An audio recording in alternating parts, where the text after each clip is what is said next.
What's up, YouTube? Back with another little video, man. Today, I want to talk about how I'm raising 5, soon to be 6 kids while becoming the man that I need to be as a husband and father.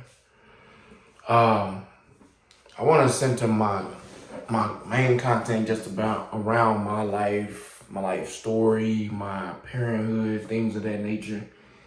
But yeah, man. So growing up, my whole plan was to never get married, never have kids. I just, I saw bad examples of marriage, and I knew that wasn't what I wanted. So I was like, I'm never getting married. I plan to never get married. Now that's not to say I didn't plan to be with women. I just chose to not get married to them because of the examples that I saw in my life growing up. It was always something negative, something bad, something going on, fighting, cheating, no loyalty. And I felt like I couldn't trust women just from the things that I saw them doing to people in my family, or just things I saw growing up in general. I'm like, you can't trust women. So I was like, nah, I'm never being loyal to one. I'm never committing to one. You couldn't pay me to get married. And then kids, I just thought that was completely off the table. Like, having kids, in my opinion, that was like never happening. Like, I couldn't see myself having kids. I didn't want kids. But of course, things happen. You grow up, you become more mature, and that's what happened to me. I actually grew up. I actually started going to church, seeing different family dynamics. I'm like, well, it's not always that situation or that way, and everybody's not the same. People are not a monolith, especially women. Women are not a monolith. And I had to realize that. And so I ended up getting saved just before I met my wife. It's like God did that to me, and then he gave me her. And so we got together, but I didn't really, mind you, I'm 19 years old. I didn't know where any of this was going. It's my first year in college. And we didn't even go to the same college. We were in different towns. But it's like by God's divine intervention, we still connected. And we began dating. So we dated. We got together that April 2011 and dated all that summer. I don't even remember when I proposed to her, but it was like I just knew. I'm like, man, she is like the whole package for me. I didn't want to be with anybody else at that point. I couldn't see myself being with anybody else. We were obsessed with each other. And so I'm like, man, I want to spend the rest of my life with this woman. And so that's when I proposed. And I didn't get on one knee. I didn't have a ring. She didn't care. It wasn't, oh, you need to make this amount of money to be with me. It wasn't like the stuff we see today. And so that's another reason why I'm like, man, she's a humble person. She's gentle. She's quiet natured. She's not argumentative. She's like the whole package. She cooked for me. Like, she's a woman, like a soft, gentle woman. She's not loud and argumentative and saying what I need to do for her and all this. She was just always giving of herself to me. And so that is what really piqued my interest even more, because I was like, man, like, the more she gave to me, the more I wanted to give to her. But these days, it's like, what can you do for me? You know, people's perspective is all about me, instead of being selfless. If two people are working to always cater to each other, the marriage will last so much longer. What can I do for her? What can if she's thinking, what can I do for him? You know, I'm always thinking, what can I do for her? And, you know, to please her, to make her life better, to make her more comfortable, to make her more happy. And she's thinking the same thing about me.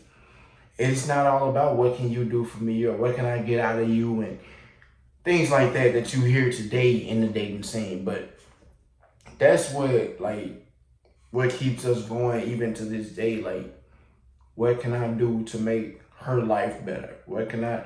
And then it's not me. I can't go in there with no expectations. Like, I'm doing all this. Why she not, X, Y, Z? Why she not doing this? Why she not responding in this manner? Why she not doing this and that for my birthday, for holidays?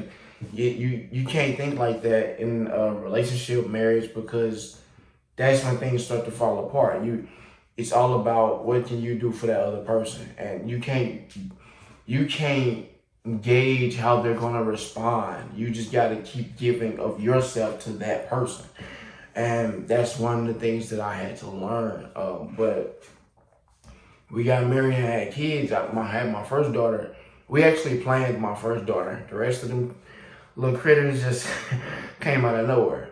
But yeah, my first daughter was actually planned. Like, she was the only kid we planned to have. And then my second daughter came, and I was like, okay, I got 2 kids. Okay. And then my son came. I was like, oh.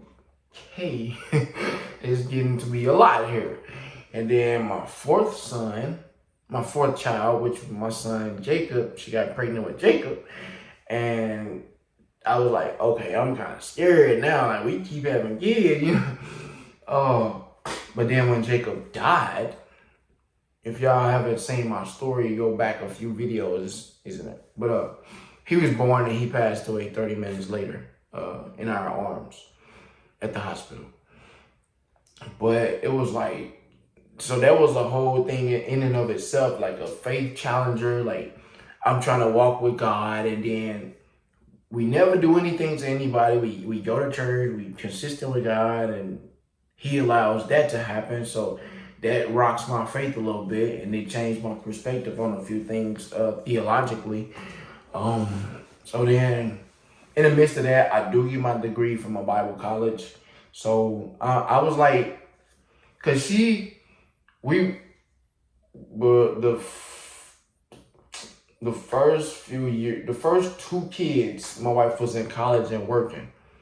And my third child, my son, Caden, she walked the stage pregnant. And so I stopped going to school to allow her the time to finish her degree. She has 2 degrees, one in management information system and another one in information technology, I believe. But she has 2 IT degrees. So we completed that phase of our lives, and she walked the stage, and she was huge. Like, she was pregnant with my son, Caden. And so she was like, man, you should go back to school. You should finish your degree, because I was going to school at first, but then she got pregnant when the first time we got together, she got pregnant. And I stopped going to school, and I just got a job, and I was just like, I'm gonna just do this, like, make sure we straight. I got us a house. We had a small little house, a little 2-bedroom house, starting out when we first got married. And I allowed her to finish her degree, and I just worked. And then she was like, you should go back to school. She kept pressuring me. I'm like, man, I ain't trying to do school right now. I ain't got time. That's what happened when you quit going to school and then you, life start happening. So you like, man, I ain't got the time no more to go to school. I can't do school right now. Like, I'm hustling. I'm trying to get this money. And so I kept putting it off. And then until 2014, she got pregnant with Kylie, my second daughter. I was like, I'm going to go, man. We getting bigger. Like, I need more money. And so I was going for business administration, a bachelor's in that, just to get a degree to say I got one, to get a better paying job. Because that was the whole narrative I thought. They like, oh, just get a degree. But no, it depends on what type of degree that you get. You don't want to just get a degree, because I know people with degrees in African American studies can't find a job. psychology, can't find a job. You need to make yourself more valuable to the market with actual skills that people will actually pay for, such as like a STEM degree, science, technology, engineering, or mathematics. That's what's gonna get you the good jobs. Listen to me, people. Especially if you in your 20s, you young. I'm 34 on Monday. I'm turning 34 on Monday. Listen to me. Get a degree that will actually that people make you valuable to the market, because you get a psychology degree, an art history degree, or a history degree, um, African American studies degree. You not gonna get anywhere. You gonna have an office administration job. You gonna be working in some office, probably doing data entry, not making no money. So listen to me now. If you in that stage of life, you about to go to college, you in college, you thinking about switching majors or whatever, do the hard stuff early. I tell my 13-year-old daughter all the time right now, do the hard stuff early, because that's what's gonna make your life easier later. Too many of us have done the easy thing early, and now our lives is kind of significantly harder later. So listen to me. I wasn't told this growing up because my adults in my life didn't know this. Do the hard thing early so your life is easier later. If you do the easy thing early, your life will be significantly harder later. That's why you see so many older adults working at Starbucks and McDonald's and retail jobs that ain't got any upward trajectory. You want to do the hard thing in life earlier. Studying, going to school, get the harder degree. Just get it out of the way, man. Just do it. If anybody else can do it, you can do it too. So just think about those things. Do the hard thing early in life so later your life can be easy. If you do the easy thing early in life, later your life will be harder. So if you decide to graduate high school, okay, that's easy. Anybody can graduate high school. And you decide to take a summer off. I'm chilling. I'm not going to college. Okay, just be ready, because you either gonna have a child in the middle of that, you're gonna get lazy and tired, and you're not gonna want to go back to school, or something in life is gonna happen and it's gonna keep you out of going back to school. You're gonna be like, oh, I need to get a job. I need some money right now. I need this and that and this and that. And you're gonna put it off, and then you're gonna look up. 5 years gonna pass, 10 years gonna pass. You're gonna be 20, 25, 30. And you're like, dang, I need to go back to school. I can't find no good jobs. Everybody wants a bachelor's degree or a master's degree or something like that to get any decent paying job, because inflation is killing my pocket right now. And so then you decide to go back to school, but now you're later in life. You did the easy thing out of high school. You didn't go to college. You was chilling. You was partying all summer. You wasn't thinking about stuff. Then life started hitting you. Okay, you did the easy thing out of high school, but now life is harder. So listen to me right now. Do the hard thing early so later your life is easier, because then let's say you do graduate high school, you go to college, or you get a trade. You ain't gotta necessarily go to college. Get a trade, go to trade school, or you start a successful business and it just explodes. Okay, you did the hard thing early. So now you get older, life starts to smooth out. You're making more money. You're not really worried about the economy or things going on. You have it easier. You have a 401k, Roth IRA, savings plan. You got dividend stocks that you own. I'm actually speaking to myself right now. But you did the hard thing earlier, so now your life is easier, while you see other people panicking, running around. I can't pay my bills. I can't find no job. I can't. Because you chose the harder route early, so now your life is easier. So just think about those things, man. But as a husband, like, I always knew I needed to do something to make our lives better. So I decided to go back to college. I actually did do the easy thing. Well, it was like a kind of a harder little dynamic for me because I had to pick and choose because I had to work. My wife was pregnant and in school. So she graduated. I ended up going back to school, a Bible college actually. Got my degree, but I couldn't find a good job because they're like, you didn't get a good degree. You just got a degree to say you have one. So I have one, but it's like I couldn't find a good job still. So I'm kind of speaking to myself when I chose the wrong degree at first.